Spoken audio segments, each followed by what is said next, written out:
కేసీఆర్ కిషన్ రెడ్డి కలయిక వల్లే ఆనాడు బండి సంజయ్ని తొలగించారనే మాట వాస్తవం కాదా? మీ మైత్రి ఏమిటో మీ శాసనసభ్యుడు గోషామాల్ శాసనసభ్యుడు రాజాసింగ్ గారు చెప్తా ఉన్నారు. ఏ రకంగా బీజేపీ నాయకులు పెద్ద ముడుపులకు అమ్ముడుపోయారో ఆ విషయాలు చెప్తా ఉన్నారు.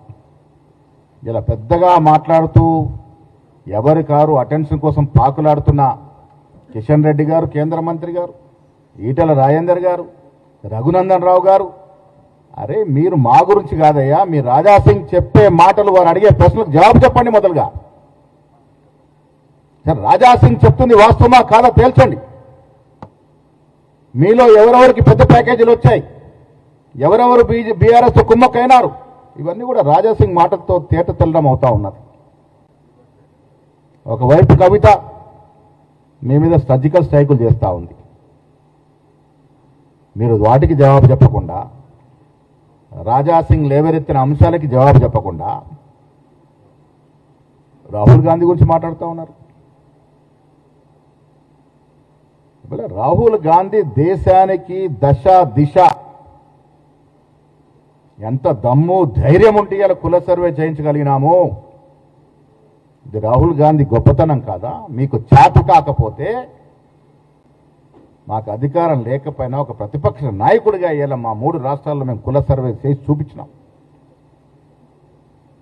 ఇలా ఓబీసీలకు వెన్నుదన్నుగా ఉంటామని చెప్పడం జరిగింది, ఎస్సీ ఎస్టీ బీసీలు ఆదుకుంటామని చెప్పడం జరిగింది. అది నాయకుడి యొక్క లక్షణం. ఆ నాయకుడి గురించి మీరు విమర్శిస్తూ ఉన్నారు. నేను ఈటెల గారికి సూటిగా ప్రశ్నిస్తున్నా.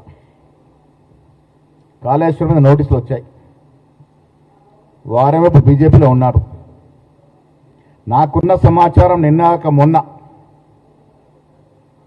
షామేరుపేటలో ఒక ఫామ్ హౌస్లో హరీష్ రావుతో ఈటెల రాజేందర్ కలిసినారు.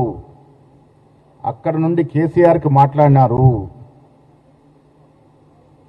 నేను ఈటెల రాజేందర్ని అడుగుతా ఉన్నా, మీరు కాళేశ్వరంలో వాస్తవాలు చెప్పి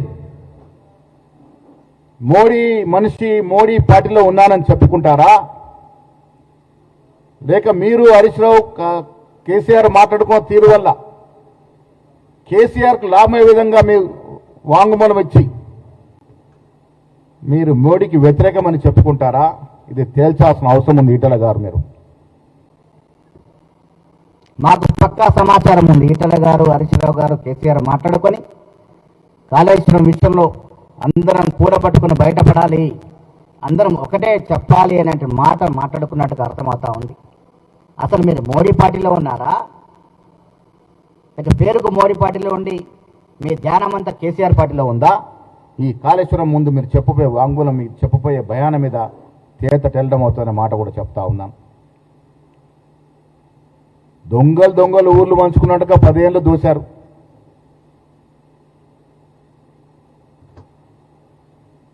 ఇలా Pochampadu project, Nizam Sagar project, Nagarjuna Sagar project కట్టి 80 ఏళ్ళు అవుతా ఉంది. ఒక గీత కూడా పల్లె. మీరు కట్టిన ప్రాజెక్టు 5-6 ఏళ్లకే పగుళ్ళుబడి కూలిపోతా ఉన్నాయంటే ఎంత మింగినారో మీరు దాంట్లో ప్రజలకు అర్థమవుతా ఉంది. మీరు ఇవాళ కాంగ్రెస్ పార్టీ గురించి మాట్లాడుతూ ఉన్నారు. ఇందిరాగాంధీ గారు యుద్ధం చేసినప్పుడు 90,000 మంది సైనికులు ముక్కు నేలకు రాసినారు. ఇది ఇందిరాగాంధీ ఘనత. ఇలా మీరు ఏం సాధించినారో యుద్ధంలో చెప్పలేకపోతా ఉన్నారు, ఏం కోల్పోయామో చెప్పలేకపోతా ఉన్నారు. అంతా మ్యాచ్ ఫిక్సింగ్లే. అరే ఈ దేశం సైనికులకు బాసటగా ఉంది, అందులో కాంగ్రెస్ పార్టీ ముందుంది. యుద్ధము జరగాలని, యుద్ధంలో గెలవాలని ప్రతి పౌరుడిలాగానే రాహుల్ గాంధీ కూడా కోరుకున్నాడు. ఏం జరిగింది తుదకి? ఆ వాస్తవాలు చెప్పాల్సిన పని లేదా మీకు? అది దాటవేసేందుకు ఒకరి మీద ఒకరు విమర్శలు చేసుకున్న సందర్భం. ఇలా కవిత గారి మాటలు, రాజాసింగ్ గారి మాటలు ఇవన్నీ జత చేసి చూస్తే బీఆర్ఎస్ పార్టీ బీజేపీలో విలీనానికి ఎంతో దూరంలో లేదు. ఇలా కవిత గారి మాటలకి, కవిత గారు వేసే ప్రశ్నలకి ఇటు కేటీఆర్ కానీ కేసీఆర్ కానీ జవాబు చెప్పలేని పరిస్థితి. ఎందుకంటే ఆమె కొంత వాస్తవం, ఆమె మాట్లాడేదంటే కొంత వాస్తవం ఉందని అర్థమవుతా ఉంది. రాజా సింగ్ వాస్తవాన్ని ఓపెన్ చేసి చెప్పినాడు. కిషన్ రెడ్డి గారు మీకు దమ్ముందా రాజా సింగ్ వేసిన ప్రశ్నలకు జవాబు చెప్పేది? ఫస్ట్ ఆ మాటలకు మీ శాసనసభ్యుడు, మీ పార్టీలో 15-20 ఏళ్ళుగా ఉన్న శాసనసభ్యుడు మీ మీద ప్రశ్నలు వేస్తా ఉన్నాడు. జవాబులు చెప్పండి. మొదలుగా రాహుల్ గాంధీ విమర్శించే ముందు వారి మాటలకు జవాబు చెప్పండి. ఇప్పుడు చెప్పకుండా ఇలా దేశానికి దిశను రాహుల్ గాంధీ గారి మీద నోరు పారేసుకోవడం అనేది ప్రజలు మిమ్మల్ని సహించరు. ఇది ఓర్చుకునే పరిస్థితి లేదు. అందుకే నేను మీ ద్వారా బీజేపీ నాయకులకి మరొకసారి ఈతో పలుకుతూ ఉన్నాను.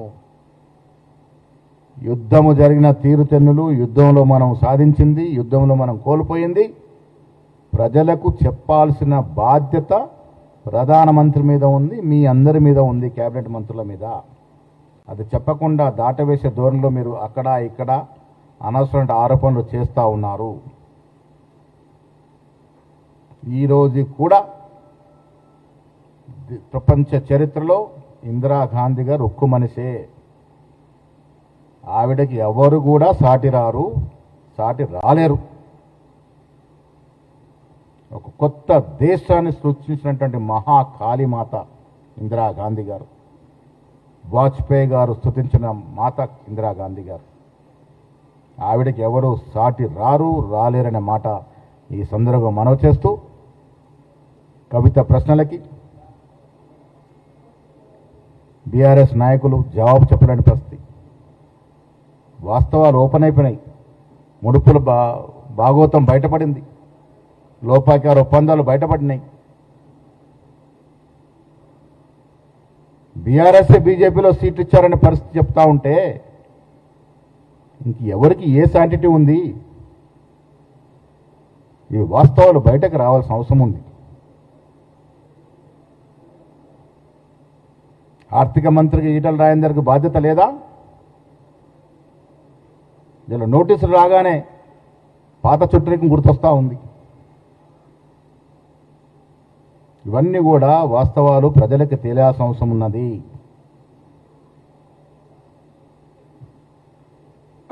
యుద్ధం మీద ప్రజలకు ఉన్నటువంటి అనుమానాలు నివృత్తి చేయాల్సిన బాధ్యత ప్రభుత్వం మీద ఉంది, కేంద్ర ప్రభుత్వం మీద. అది దాటవేస్తూ ఉన్నారు. కాబట్టి ఇవన్నీ అవాకులు చవాకులు మాని మొదట దాని మీద దృష్టి పెట్టండి. మీరు గొప్పగా వర్ణించుకున్న యుద్ధం ఎందుకు అర్ధాంతంగా ఆగిపోయింది? ఎవరి ఒత్తిడి వల్ల ఆగింది? దానివల్ల మనకు జరిగిన నష్టమైంది. మీరు యుద్ధం అని సైకిల్ చేయడం వల్ల మనకు వచ్చిన లాభం ఏంటి? సాధించింది ఏమిటి, కోల్పోయింది ఏంటి? ఇవి వాస్తవాలు ప్రజలకు తెలవాలి.